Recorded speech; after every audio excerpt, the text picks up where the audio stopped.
और अब बात करते हैं 5 साल बदले सूरत हाल।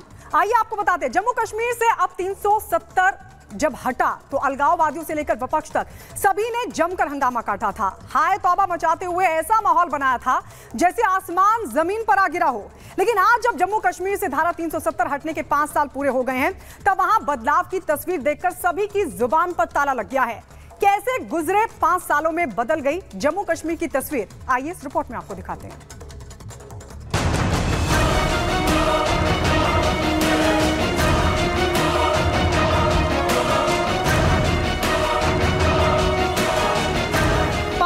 पहले संसद के एक फैसले ने जम्मू कश्मीर की तकदीर बदल दी।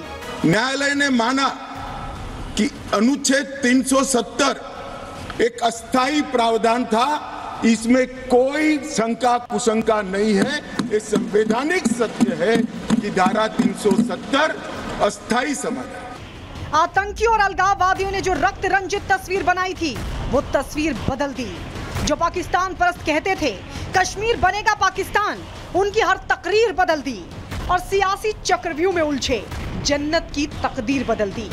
5 अगस्त 2019 से 5 अगस्त 2024 आते आते सर उठाकर दुनिया को भारत का सलाम भेजता खुशहाल कश्मीर, नए कश्मीर का निर्माण दिखता है।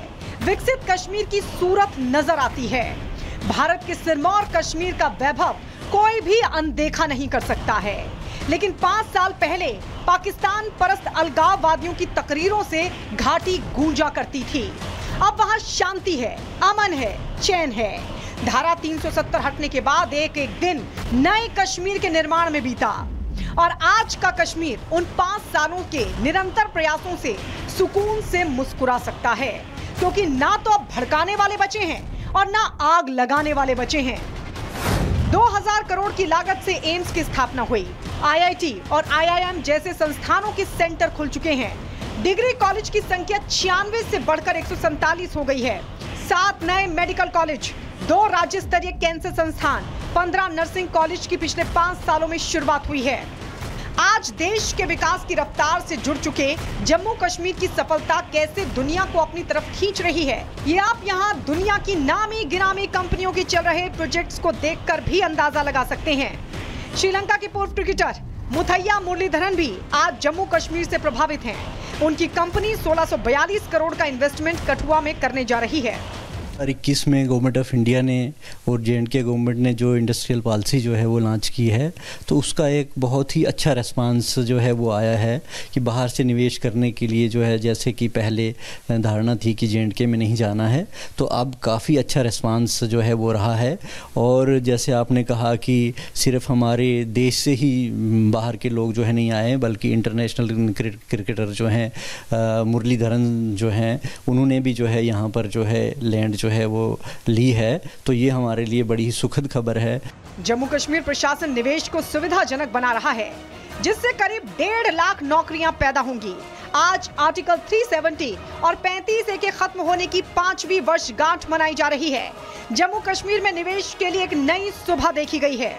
जम्मू कश्मीर धारा 370 और 35A के निरस्तीकरण की 5वीं वर्षगांठ मना रहा है। इन 5 सालों में निवेश के नए आयाम जम्मू कश्मीर ने छुए हैं और पिछले 5 सालों की बात की जाए तो जम्मू कश्मीर की नई निवेश पॉलिसी से लाखों करोड़ रुपए के निवेशक जो हैं वो जम्मू कश्मीर में आए हैं। इसी कड़ी में अंतर्राष्ट्रीय क्रिकेटर और स्पिनर मुथैया मुरलीधरन की कंपनी सिलोन ने जम्मू कश्मीर के कठुआ ज़िले में एक नया प्रोजेक्ट जिसकी लागत 1650 करोड़ रुपये है, उसमें निवेश है, जिसके लिए जम्मू कश्मीर सरकार द्वारा उन्हें जो है 25 एकड़ से ज्यादा जमीन आवंटित की गई है।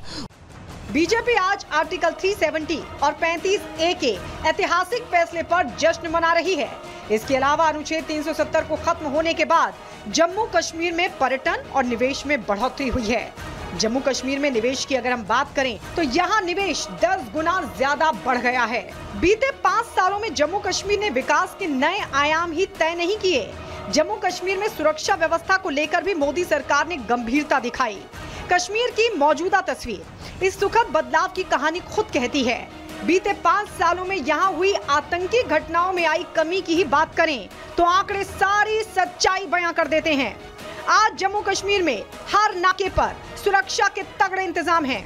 जम्मू कश्मीर पुलिस की खुफिया नेटवर्क तमाम जानकारियों के आधार पर कार्रवाई करती है। नाइट पेट्रोलिंग रेगुलर है, जिसका असर है कि घाटी से आतंक का लगभग सफाया हो चुका है। आतंकियों के सरपरस्त या तो मारे जा चुके हैं या बेनकाब होने के बाद वो जेल में हैं। आंकड़ों में बात करें तो 2018 में अलगाववादियों की घाटी में 58 सपोर्ट बेस थे, जो 2019 में बढ़कर 70 हो गए थे, लेकिन 2020 आते आते ये केवल 6 पर सिमट कर रह गए। अलगाववादियों को या तो जेलों में डाल दिया गया या नजरबंद कर दिया गया। अलगाववादियों को भारत सरकार से मिलने वाली सुरक्षा को हटा दिया गया और अलगाववादियों के 82 से ज्यादा अकाउंट फ्रीज कर दिए गए। बेशक बदलाव की ये कहानी देश के उस सिरमौर राज्य की है, जहां विकास ही बदलाव की सबसे बड़ी वजह बनकर उभरा है। उम्मीद है देश को आगे ले जाने की इस नीति के दम पर एक दिन जम्मू कश्मीर देश का सबसे विकसित राज्य बनकर चमकेगा। Bureau report, Republic Bharat. और कैसे वहां की तस्वीर बदली है बताते हैं आपको ग्राफिक्स के जरिए कि क्या क्या वहां पर विकास हुआ है, किस तरीके से वहां पर लोगों को अब बहुत ज्यादा खौफ का सामना नहीं करना पड़ रहा है, क्या क्या डेवलपमेंट्स हुए हैं, ये आपको ग्राफिक्स के जरिए बताते हैं। चिनाब पर दुनिया का सबसे ऊंचा रेलवे ब्रिज बनाया गया है। दुनिया की सबसे लंबी सिंगल ट्यूब हाईवे टनल भी कश्मीर में बनाई गई। श्रीनगर जम्मू हाईवे को और भी बेहतर बनाया गया है, जिससे लोगों को राहत मिल रही है। जम्मू से श्रीनगर की यात्रा अब आधे समय में तय की जा सकती है। 53 में से 32 बड़े इंफ्रास्ट्रक्चर प्रोजेक्ट भी यहां पर पूरे हुए हैं। तो देखिए कितनी तेजी से वहां पर विकास हो रहा है। अब जम्मू कश्मीर के पर्यटन क्षेत्र में भी बड़ा उछाल देखने को मिल रहा है, क्योंकि लोग वहां पर जा रहे हैं घूमने के लिए। 3 दशक बाद सिनेमा हॉल वहां पर खुले हैं। इससे पहले सिनेमा हॉल वहां पर नहीं थे। जम्मू कश्मीर को 2 नए एम्स भी मिले हैं, यानी कि पूरी दुनिया से निवेश भी आने जम्मू कश्मीर में शुरू हो चुके हैं। बदलाव से पूरी दुनिया में एक संदेश भी गया है कि किस तरीके से जम्मू कश्मीर की तस्वीर जो बदली है। हमने आपको बताया कि क्या क्या विकास वहां पर हुए हैं। आगे बढ़ेंगे, देखेंगे 2 मिनट में भारत।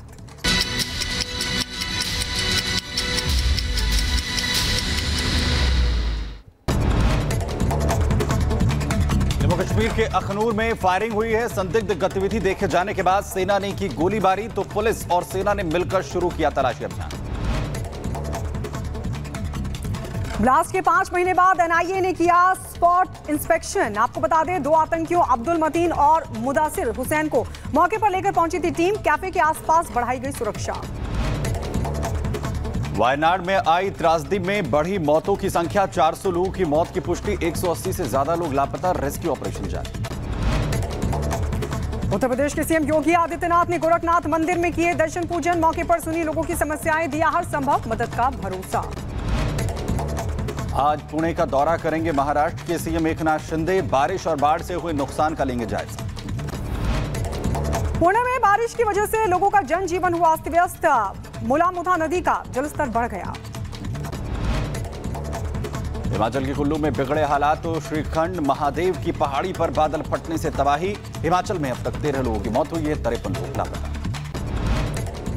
वायनाड में रेस्क्यू ऑपरेशन जारी। वन अधिकारियों ने जंगल के अंदर चट्टानों के बीच फंसे एक शख्स समेत 3 बच्चों को किया रेस्क्यू। गुजरात के वलसाड में भारी बारिश का कहर, तो हिंगलाज गांव में 7 लोगों के फंसे होने की खबर। मदद के लिए चलाया जा रहा है रेस्क्यू अभियान। बिहार के हाजीपुर में हुआ दर्दनाक हादसा। हाई वोल्टेज तार की चपेट में आने से 9 कांवड़ियों की मौत, कई लोग हुए जख्मी। अस्पताल में इलाज जारी। शाहजहांपुर में हाथरस हादसे के पीड़ितों को सपा नेताओं ने वितरित किए 1-1 लाख रुपए के चेक, तो अखिलेश यादव के निर्देश पर पीड़ितों के घर पहुंचे थे सपा नेता। उधर पुणे में स्थानीय लोगों ने प्रशासन के खिलाफ किया प्रदर्शन। स्थानीय समस्याओं का समाधान नहीं होने को लेकर जताई नाराजगी। उत्तर प्रदेश के शाहजहांपुर में आपसी विवाद में मारपीट, जमकर चले लाठी डंडे, मारपीट में 3 लोग घायल।